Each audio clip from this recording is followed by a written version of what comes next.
Shalom. Selamat bertemu kembali dengan WBI Korda DKI Jakarta. Kembali kita hadir bersama-sama dalam acara WBI Menyapa. Kita percaya bahwa Allah terus memberkati kehidupan kita, khususnya para wanita-wanita Allah di DKI Jakarta. WBI Menyapa hari ini kita akan membahas kebenaran firman Tuhan yang senantiasa Allah rindu kita diberkati. Dan Allah rindu setiap wanita-wanita Allah terus maju di dalam Tuhan dan terus berkarya bagi Tuhan.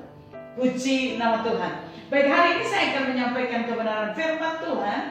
Dan hari ini kebenaran firman Tuhan saya memberi judul yaitu wanita yang menginspirasi. Sekali lagi, wanita yang menginspirasi.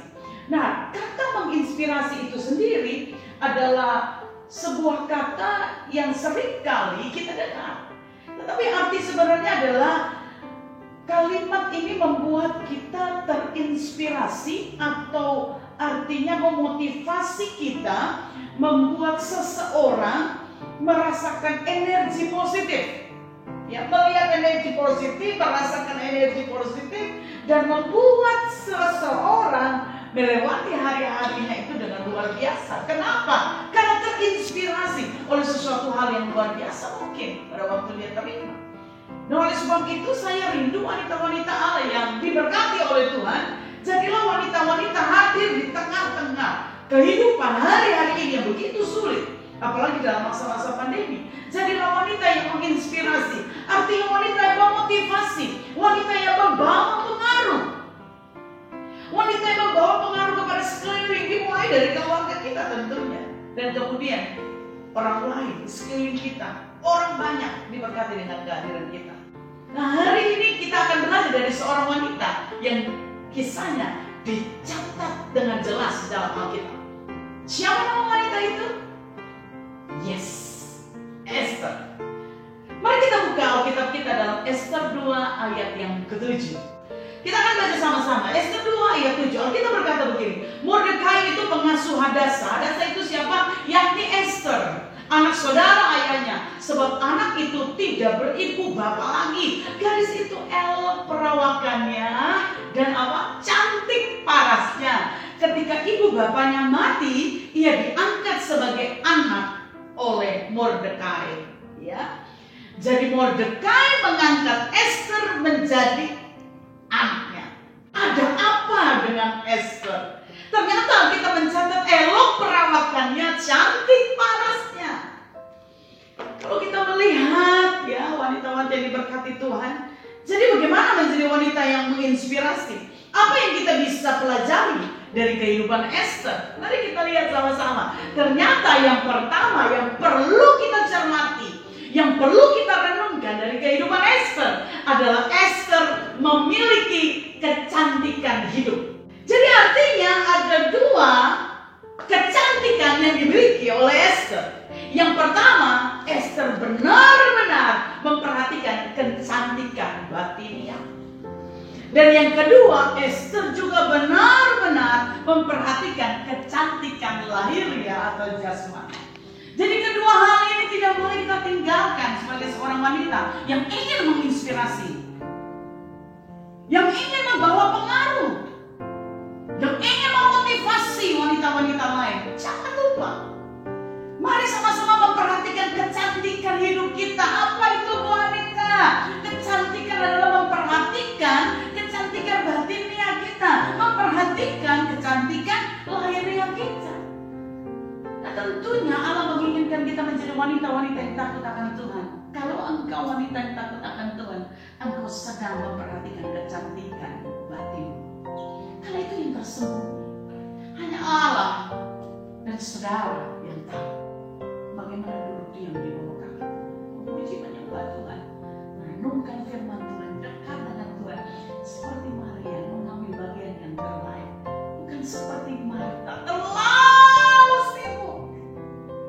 Hari ini saya mau mengajak wanita-wanita yang diberkati Tuhan, ayo perhatikan kecantikan batin. Itu juga penting dalam kehidupan kita. Yang tidak tampak itu biasanya jauh lebih penting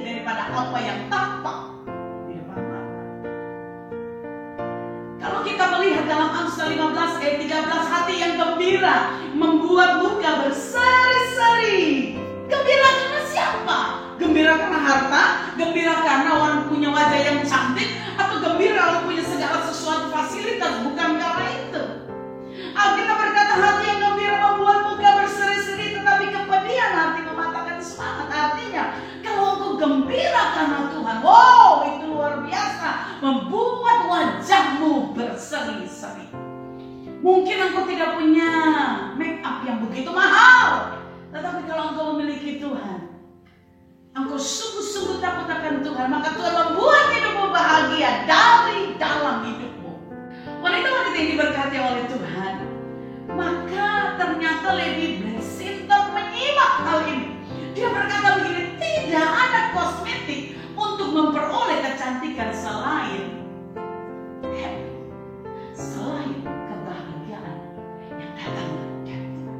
Jadi wanita-wanita Allah, yuk, mari, jangan lupa perhatikan kecantikan batinnya, karena itu yang Allah rindukan. Ada beberapa orang dalam kisah Esther ini yang begitu terpesona dengan kecantikan Esther.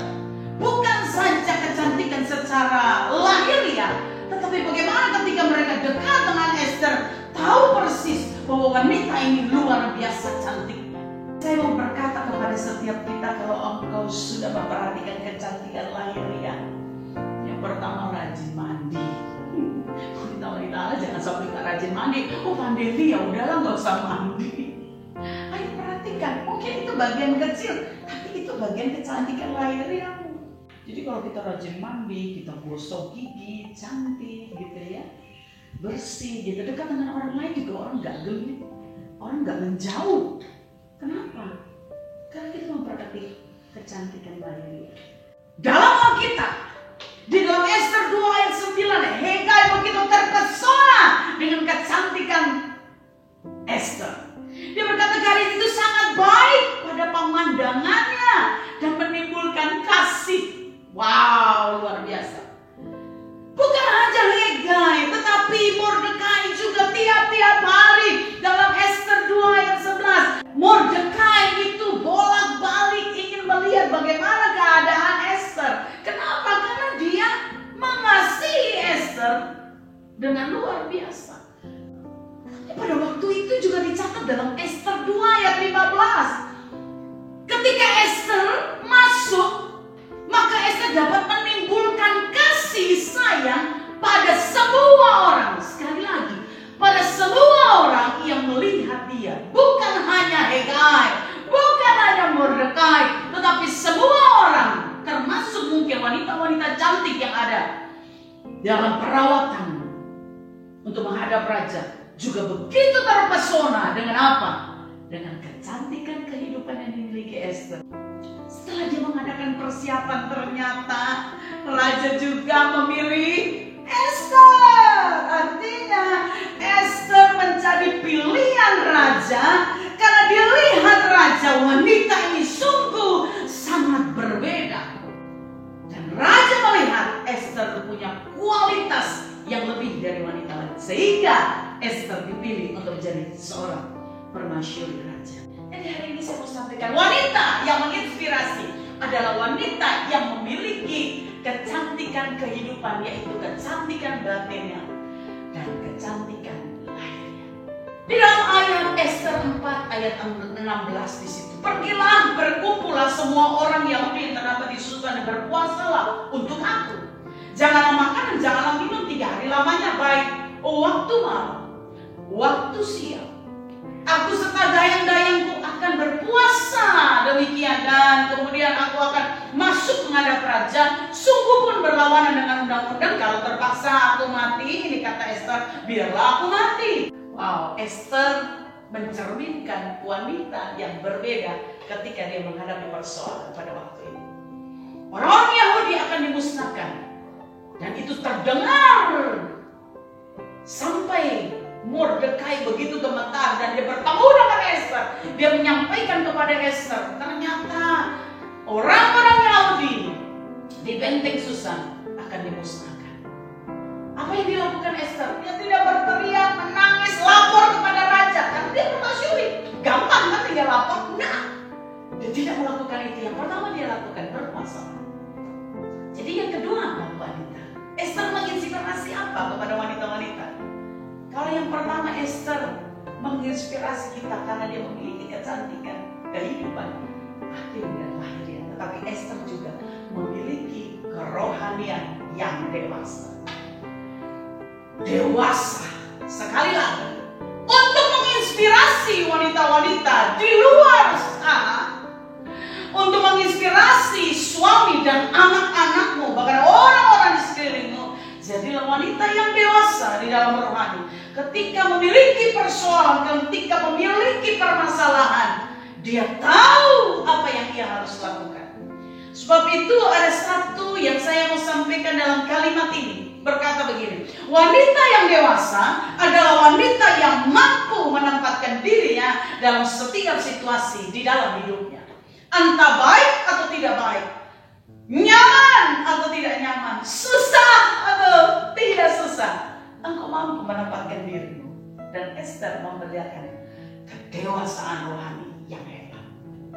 Kalau hari ini kita mencintai Anda dengan segenap hati, dengan segenap jiwa, segenap kekuatan, dengan segenap akal budi, maka engkau mampu melakukan hal-hal yang hebat. Esther memperlihatkan hati yang penuh ketenangan ketika menghadapi peristiwa. Artinya apa? Esther punya iman yang besar. Iman yang besar itu terlihat dari perkataannya, tidak ngomel-ngomel, tidak marah-marah ketika berurusan dengan masalah kehidupan.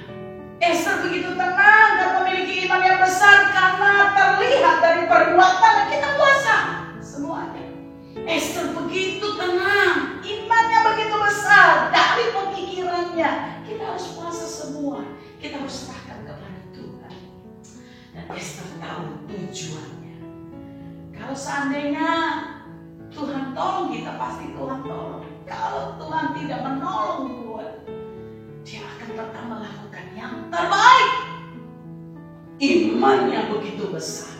Jadi saya mau berkata kepada setiap wanita-wanita dikasihi oleh Tuhan, ayo mulai engkau berpikir, berkata-kata, bertindak dan memiliki tujuan dengan iman yang besar. Di tengah-tengah pandemi ini, semua menjadi suatu persoalan besar. Semua kita, tidak ada satupun di antara kita yang tidak mengalami. Semua menjadi persoalan. Tapi saya mau berkata, jangan menyerah. Berpikirlah tentang Allah, berpikir. Berkata-kata seperti Allah berkata-kata. Bertindaklah dengan iman. Dan kita punya tujuan yang jelas, yaitu menyenangkan hati Tuhan. Lakukan yang terbaik. Yang ketiga, yang terakhir, Esther 4 ayat 16. Dalam ayat yang sama, saya menggarisbawahi kata Esther. Kalau terpaksa aku mati, biarlah aku mati. Wow. Apa yang ketiga yang inspirasi kita? Yang ketiga, Esther memiliki hidup yang rela berkorban. Kalau aku mati, gak apa-apa. Tidak jadi masalah. Seperti Yesus dalam 1 Yohanes 2:6, barang siapa mengatakan bahwa yang ada di dalam dia, ia wajib hidup sama seperti Kristus telah hidup. Jadi setiap kita, Yesus bermati di atas kayu salib, rela berkorban bagi kita. Dan dia berkata, ketika kita ada di tengah-tengah dunia ini pun harusnya kita punya persiapan, bukan hanya kerohanian yang dewasa, tapi punya persiapan untuk rela berkorban. Entah itu waktu, entah itu tenaga, apapun. Jadi saya mau berkata kepada wanita-wanita yang luar biasa, tidak ada perjuangan tanpa adanya pengorbanan. Tidak adanya kemenangan tanpa ada pengorbanan. Dan kalau engkau di dalam Tuhan, bersama dengan Tuhan, engkau cakap melakukan segala sesuatu yang hebat. Maka saya mau berkata kepada kita, ayo kasih kita tuh harus tulus. Tidak pernah menilai hasil, tetapi hanya memberi. Itu kasih yang di dalamnya ada kerelaan untuk berkorban. Wanita yang rela berkorban memiliki sikap yang jelas. Yang pertama, ia berani, dia percaya diri, tidak takut apapun. Yang kedua, ia suka memberi. Dan Esther memperlihatkan keberanian dan kebaikan hatinya di antara orang-orang pada waktu itu. Saya mau berkata, wanita yang rela berkorban itu bekerja keras. Dan yang keempatnya, tidak gampang menyerah. Tetap optimis, maju terus di dalam Tuhan. Walaupun di tengah-tengah pandemi seperti moto kita, WBI Korda DKI Jakarta, WBI bisa apa? Berkarya indah selalu bagi Allah di tengah-tengah pandemi situasi hari ini. Maka terus berkarya bagi Tuhan. Ketika engkau berkarya, maka engkau sedang menginspirasi wanita lain. Wow, jadilah wanita yang Tuhan rindukan. Jadi dari kehidupan Esther, ada 3 hal penting yang kita pelajari. Yang pertama, miliki kecantikan hidup. Secara batin itu akan keluar menjadi luar biasa kecantikan lahiriah. Engkau harus memperhatikan dengan jelas. Yang kedua, miliki kelahiran dewasa, tidak takut apapun. Dan saya percaya bahwa wanita-wanita Allah hari-hari ini adalah wanita-wanita yang dibangkitkan oleh Tuhan, yang sedang berdiri bagi keluarga, yang sedang berdiri bagi orang-orang yang dicintainya untuk menghadap Tuhan, berdoa bersekutu kepada Tuhan, dan miliki kehidupan yang rela berkorban.